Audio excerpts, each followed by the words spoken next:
In 2023, my business spent $132,715. So today I thought I would share what were the best spends of money, best ROI, and also the 2 to 3 things that I absolutely regret and were absolute trash wastes of money. All right, so I dumped everything into an Airtable and then I just made a cute little group view so that I could see the sum per each category. So internal team includes people like me, I run the business, Chelsea, who helps me with some uploading stuff to YouTube, Linya, who's my program assistant, Kira helps me with writing scripts sometimes, Maya, who is the lovely video editor who's editing this, Matilda, who used to be my other editor, and Striking Modern, which is the agency that helps me do all of my web development stuff. Like when my site goes down for absolutely no reason and nobody can access it for 24 hours, they're the ones rushing to fix it because I did something weird that broke it.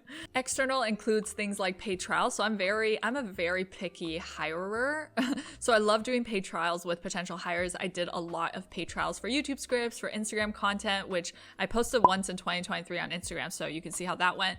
Thumbnails. So I like to trial things out and just make sure that it's a good fit for both sides. Maybe they're like, actually, Day, I don't want to work with you. You're kind of annoying. So yeah, paid trials kind of benefit for both, in my opinion, when you're a freelancer. I also hired a lot of consultants and strategists for audits, so I had them look at different things. So TikTok, my Instagram, looked at copy, looked at my offer suite, looked at my strategy, which I loved, and I'll talk more about this and whether I'm happy that I did this year. And under external consultants, something really exciting last year is we did a brand rebrand, which I'll show you here. This definitely gets the award for cutest spend of money that year.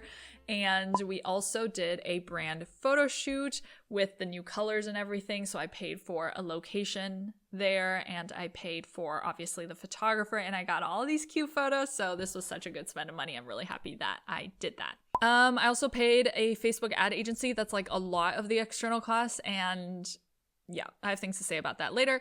And I also paid a marketing agency, which is definitely one of my top 3 biggest regrets, biggest waste of money. And I'll share more about why in the regret section of this video. All right, tools is all things subscriptions, so things we use to run this business. So that's like cart flows for sales funnels, ChatGPT for ChatGPT Descript we used to help with captioning our videos, but now Vimeo does it, so now we don't pay for Descript anymore. Stuff to help us generate invoices, Google Drive, TubeBuddy, Vimeo, WooCommerce, Kinsta, web hosting, Zapier, Zoom, Hello Audio for my private podcast, Google Storage, ConvertKit, and of course, GoDaddy for way too many domains that I do not use. All right, next up is gear. So gear is all like physical gear upgrades that we needed. So this year I got a new phone, which is very exciting because I finally got to retire my XS, which was not great, to Max. So now he's using my trash old phone and I got this brand new phone, and most importantly, it's a beautiful color. She's stunning. So I'm excited about that. This laptop that I'm using right here, this laptop I've had since the beginning of my freelance career, so I've had it for 5-6 years now, and it needs to slowly be put out to pasture because the battery is absolute trash now. So I have a new MacBook. I haven't unpacked it yet because I have separation anxiety from this laptop that I've used to earn basically all my money, but that is what gear is essentially. What the heck, I swear I just washed this. I swear I'm not like wearing dusty clothes. Oh my god, this whole time? Oh my god, this is so bad. All right, next up is professional development. Professional development is all things courses, trainings, skills, learnings, things to essentially upgrade my character to the best possible character ever in the history of the world.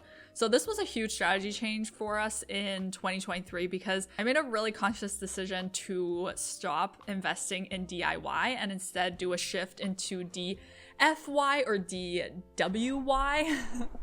So DIY is do it yourself, which means you do the course and it's like self-study and then you have to implement everything. DFY is done for you. So that's if somebody does something for you, my favorite. And DWY is done with you. So that's if someone's holding your hand while you're doing it together, which I also love. And that's why my external fee up here is higher because it was intentional. Like I wanted to hire people, consultant strategists, people who are experts to look at my stuff and to do audits instead of doing a bunch of courses myself and implementing myself essentially. I think DIY is really great when you're just getting started, but when you become a little bit maybe more advanced or more niche in what you're offering, I think other options potentially are better, but I'll say more about this in what I think went well and what I regret later. All right, next up is product fulfillment and product feedback. So product fulfillment is just basically anything. It's mostly gifts for students. So when students join my program, I have like little gifts sprinkled throughout the course curriculum to incentivize them to work through the course curriculum. So we send them little gifts. So that's most of that cost.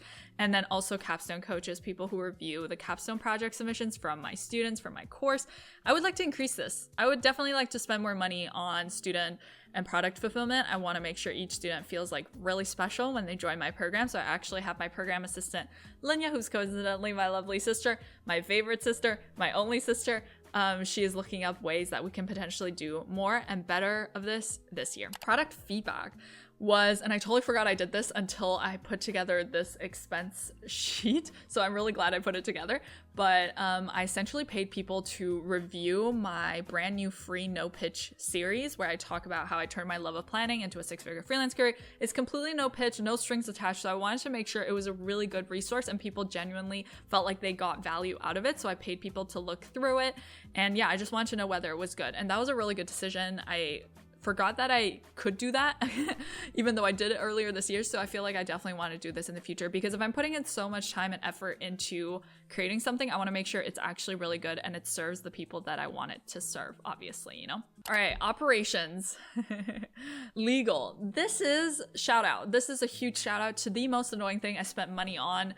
This is the business tea. Are you ready for it? This year, somebody ripped my entire sales page, course curriculum, marketing assets, PDF free download, copy from the PDF, and translated it to a different language and then sold that. Even just saying it, I'm like, what? Yeah, they did that. They like, my brain's always like, what? Like trying to find a reason, but maybe I can't think of any reasons why you would do that. Anyway, they did that, so I had to pay lawyers, really fancy lawyers, to, even when I showed all the receipts to the lawyers, like I took screenshots of everything I showed to the lawyers, they were like, what? Actually, what? Like they were leaning in because of how clear copyright infringement this was. Anyway, so they had to do some stuff for me. And anyway, that was a great spend of money, but super annoying that I even had to spend that money. Okay, don't copy people's stuff. All right, under marketing categories, I'm counting affiliate payouts. All right, affiliate payouts is basically if somebody refers someone to my course, then I pay them $100 to say, thanks for referring this person to my course. Thanks so much.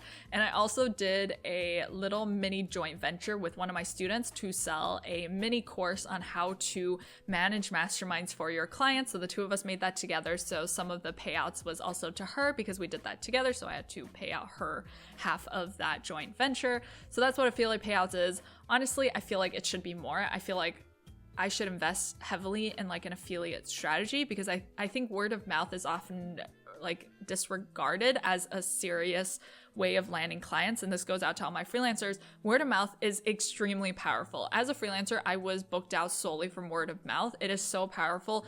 And that is why you have to treat everyone good and you have to under deliver and over promise. Did I literally just say that?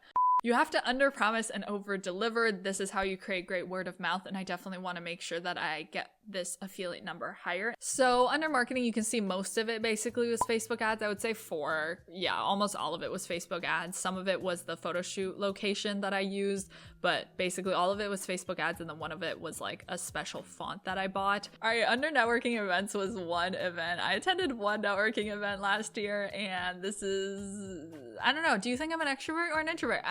Who can say? I don't love networking, but this event was really fun. I think there are ways to do networking that are fun. I feel like I should invest more in networking and events. It's just hard to find the motivation to do it. But I definitely want to get this number higher. I think networking and getting to know the right people is one of those things that people are like, yeah, it's hard to quantify, but if you were to quantify it, it would be bananas ROI. So yeah, I definitely want to get this up higher next year. And then the last category is charity, which I want to give a huge shout out to the charity that we donate to. They are amazing. They do amazing work. It's run by one of my good friends, Morgan, and they support local communities in South Africa. They do amazing work, so check them out if you're interested.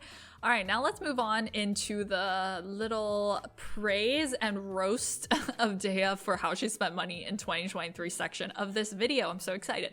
So what was a good spend of money? I think people are always a great spend of money. So this is a quote from Peter Drucker where he says, knowledge workers are the most valuable assets of a 21st century business. And I totally agree. I think people are just incredibly good investments in money, but not just any people, specifically good people. This was like a shout out to me because I probably spent hundreds of hours looking for people this year.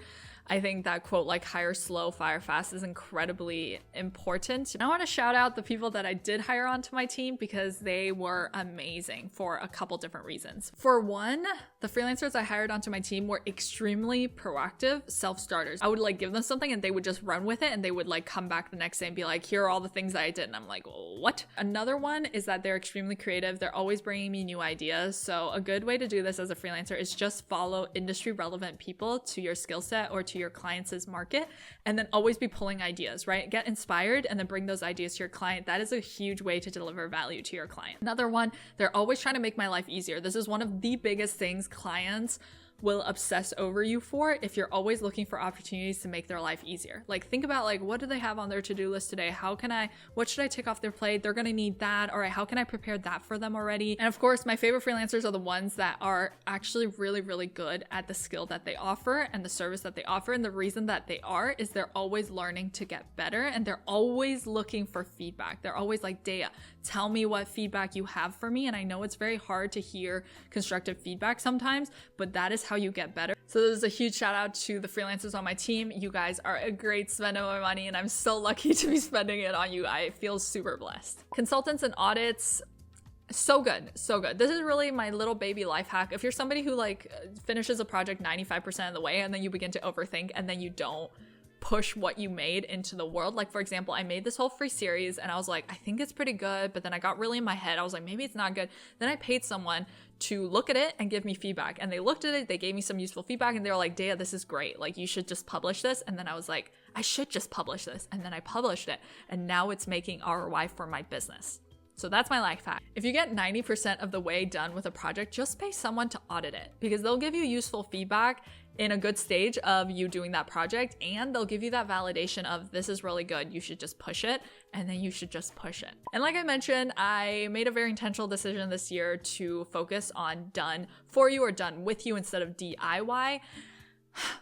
I think at a certain point in time in business, like I said, when you become a little bit more niche, when what you're doing is a little bit more complex, I think it's much more worthwhile to pay someone to give you customized, personalized feedback to your specific situation rather than do a DIY course that's maybe intended for a broader, more general audiences. I think at some point it's also important to factor in the cost of your time, like how much time does it take you to do a DIY course and implement versus if you just pay an expert who knows what they're talking about to look at your stuff and specifically tell you fix this, right? And another question is, of the DIY stuff that you buy, do you actually do it? Do you actually implement the work? I would say I probably implement it like 40-50% of the time, but not 100% of the time. But when somebody gives me customized feedback that's like, fix this on this page, then fix this on this, and this word should be swapped out, I implement that 100% of the time. So just some things to think about. And this is coming from a course creator. So really I'm like the opposite of biased trying to convince you. I'm just trying to convince you to spend money well. You know, if a course is the best fit for you, great. If audits are the best fit for you, great. With the spreadsheet, I also actually secretly calculated a number that was how much I spent specifically on YouTube. YouTube is one of my long game investments in business, and I think those are extremely important to keep an eye on compared to short game investments. So YouTube in 2023, I spent about $5,000 paying people to help me with YouTube. So that's all things like editors, script writers, thumbnail designers, and of course the 5K is not counting my own time. If we were counting my own time, we'd probably be at like $4 billion in spend in 2023, but I personally probably spent like 15 hours a week realistically on YouTube. And then I went through my welcome form for my course and I looked at where students said they originally found me from, and 57 students in 2023 said that they found me via YouTube. So 57 students, our average order value used to be like $650, so it's about $37,000. So I spent $5,000, again, not counting my time, but $5,000 for people to help me. and we made at least $37,000 from people who found me via YouTube. So that's about a 6x return on investment. Again, not counting my time. If ads gave me 6x, I would be pumping money into ads. And yet I'm not pumping money into YouTube. So that's another huge thing that I want to do this year, is I want to make sure I invest even more on YouTube for that long game strategy, you know?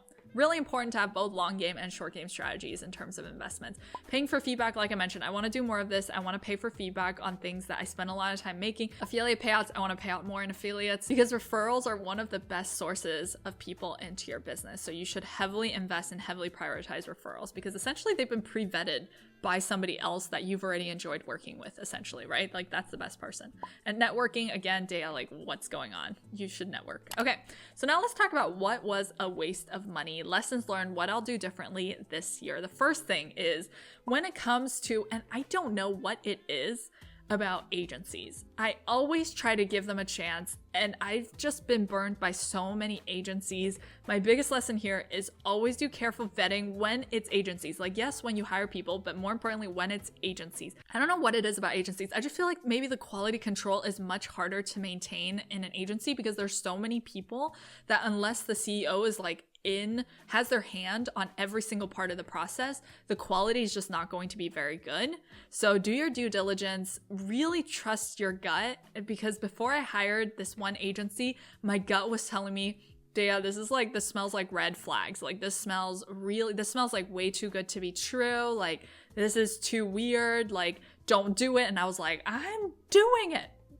Don't do that. Don't make my mistake. Trust your gut. Ask questions. Do not be afraid of asking questions before you ever hire someone or sign a contract. Huge waste of money. I still feel bad to this day that I didn't trust my gut and I hired this agency and the quality was just not there. A few freelancers I also had small issues with. Luckily, they were not people I hired onto my team. That's why I think paid trials are so important, because you kind of get to see what a person is like in action without fully committing to bringing them onto your team. So a few freelancers I had issues with, but I also accept that that's just the cost of hiring. Like if I hire, 100 people, a few of them are just going to be they're not going to reach the expectations that I originally had. Here are a few tips for freelancers. If you cannot do the project to the expectation that the client has, and again, if you're like, Dang, I don't know what expectations they have, find out what their expectations are of you when you're doing this project. If you can't do it, then don't take it on. Like the client is giving you the benefit of the doubt most of the time that you're going to be able to do it. They're trusting you. And if you can't do it,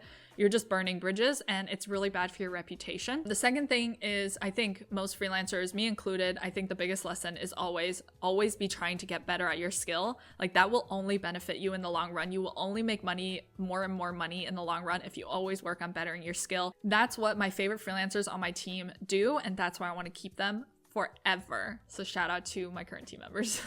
Another big tip for freelancers here is if you are not the most experienced, that's okay. Over deliver on soft skills. Like you can always save the sale that way. If you're like, I'm not the best, graphic designer, be really good at communication. Be really good at taking feedback. Be really good at giving people more options than what they originally paid for. And this is just the last tip. Don't ghost clients that pay you money, please. I had a freelancer do this to me this year, and it was just so sad. She just had like some personal stuff in her life happen, which is totally understandable. I was like, no big deal, like take as much time as you need. And she just never got back to me, which is so sad because I really wanted to work with her. So yeah, just don't ghost the people that pay you money, especially if they pay you upfront, because they're already trusting you to deliver that service. So I don't know, that just made me really sad. Another huge lesson is when it comes to subscriptions, when it comes to tools, don't overcomplicate. I see this all the time when I go into businesses as their business manager, that they're paying for like 15 tools that do the exact same thing. Do a yearly tool audit and just make a list of every single tool you pay for, and then just check, like, do I actually regularly use each tool? If not, is there a way to combine some, delete some? My two big tips. One is when you subscribe to anything recurring, just put that on the calendar for like the day before the payment is going to recur again, just to make sure that you have that reminder to be like, oh, I'm not using that anymore. Let me just delete it, especially the annual ones, because you will forget. And then the next year you'll be like, what? Another tip, when you're auditing your expenses and you see that maybe for 12 months of the past year, you've paid for the same tool, just upgrade to annual. You'll save a little bit of money, way less invoices. It's just a good time. I upgraded to annual for like 3 tools last month, and I'm so happy that I did it. All right, here's kind of an intentional thing. I don't know if I regret it per se. I think I regret it a little, but I made an intentional switch last year to de-invest from paid advertising and go fully into organic because I was just burned by paid ads a few times. And that's why I invested and started doing more stuff on YouTube and less on Facebook ads. So actually in my first year of business, I think I spent over $100,000 in paid advertising.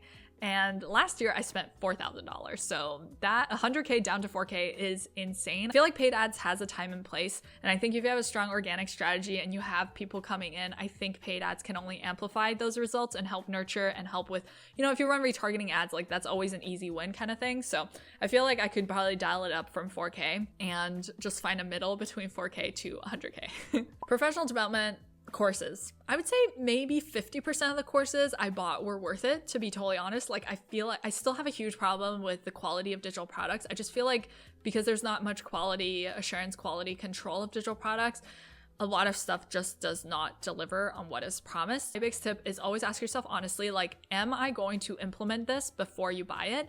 And do one course at a time. Don't buy 15 things and then, suddenly you're overwhelmed because you have to implement 15 things.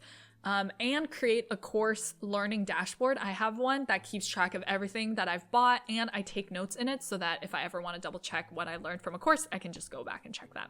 Another hot tip, don't buy too many templates. It's, I think, a logical fallacy to think, oh, I should buy templates because they'll save me time. But if you never use them, they will not save you time. They're just a waste of money. And a huge mistake I made this year, I bought one thing this year that was, I would say, entirely almost because of FOMO. I was so afraid of missing out because there was a countdown timer on it. And yeah, it was a huge urgency push and it was a mistake. So here are some quick tips on how to pick what to invest in. I always look at long-term and short-term ROI. So for example, investing and starting YouTube was a super long-term ROI, right? Like I started YouTube in August 2021 and the first person that joined my course, aka generated an ROI for me, joined in October. So the first 2 months of YouTube, I was heavily investing in YouTube, in an editor, in my time writing content, someone to help me publish videos. I was investing for 2 months, that was zero ROI, that was negative return on investment. But since August 2021, almost 100 people have found me via YouTube. When it comes to investments, my opinion is that if you are currently at $0 to $50 in annual revenue, I would invest solely on your ability to generate ROI. So that's talking about like skills, things that will make you more valuable, things that will like bring you towards a blue ocean skill set where people are dying to work with you. When you're 50 to 100K, I would invest in things that will detach your money from your time. So that's maybe like beginning to think about like little digital products or like creating packages or potentially even starting a mini agency, hiring potentially someone. And then when you're 100K plus, definitely invest in things that will increase the return on investment that your team and products will generate. So not so much you anymore. You have way more leverage. You want to create even more leverage. You want to make sure that your team is getting absolutely everything that they need to really deliver high value return for you and your products as well, making sure your products are absolutely the best products on the market because products are the backbone of your business. That's how I spent my money in 2023. And if you want 20 plus ways that you can make money as a freelancer in terms of offering different types of services or products, then I've got that video queued up for you right here. It's a good one. As always, thank you so much for watching and I hope to see you in the next one. Okay, bye. Bye.